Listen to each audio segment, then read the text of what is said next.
Hey again, happy Wednesday.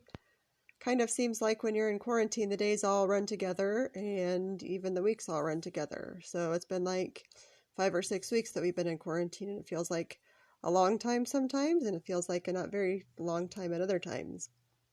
But today I'm going to do a really quick video on our Truth and Dare quarantine challenge, and then I have a couple things for you to respond to. First, I don't think I have any announcements like I would for a normal youth group, except that the church camp people would still like you guys to sign up for camp. If you would like to go, you wouldn't have to pay yet because there's a chance they might not have it. But if you are interested in going to camp, make sure you talk to your parents about that and they can get you signed up.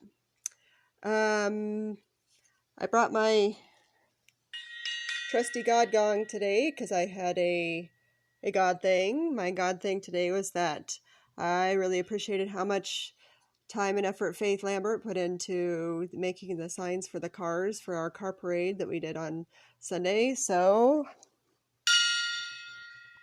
ringing my gong and saying thank you, Faith, for being faithful to our church and doing that for us.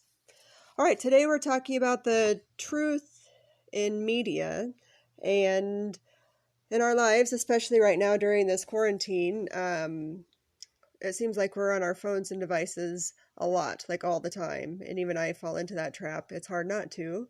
And the purpose of today's lesson isn't to talk you out of being on your phones or lecturing you about that, but I would like to kind of convince you to be more intentional about the time that you spend on your phones and devices, on social media, and on television.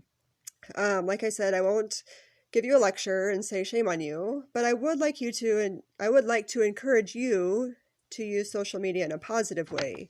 And reality is, you guys, some of you need a change of habit, and you know it. You can feel it. You know you're spending too much time on your phones in front of the TV, but also in reality, it feels like there's nothing else to do, and it feels like we're bored all the time.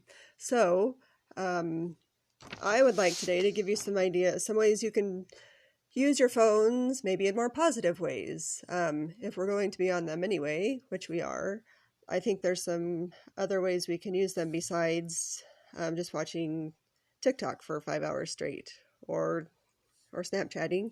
And I'm not saying those things are terrible to do, but I am saying they aren't good for you to do every hour of the day. Before I give you some positive ideas, I would like you just to consider moving outside the box of yourself, of your teenage brain, out of yourself, putting your devices down for a few minutes and doing something for somebody else.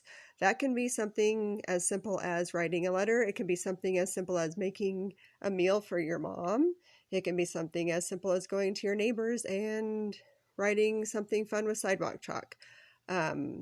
A lot of us right now, I think, are sucked into this trap of whatever I can find to make me happy is what I need to do. And I think that you'll find if you set yourself aside for a few minutes and put somebody else first, it's going to make you feel better about yourself, and you will probably be the bright spot in somebody else's day. So consider that. Consider doing something nice for somebody today, thinking outside of yourself. Okay. Here's that list I have on things you can do that are positive things on your phones or devices. So first one is to call somebody just to say hi. Call your grandma, call your grandpa, an aunt or uncle, a friend that moved away, somebody who means something to you that would appreciate that phone call, an older person from the church,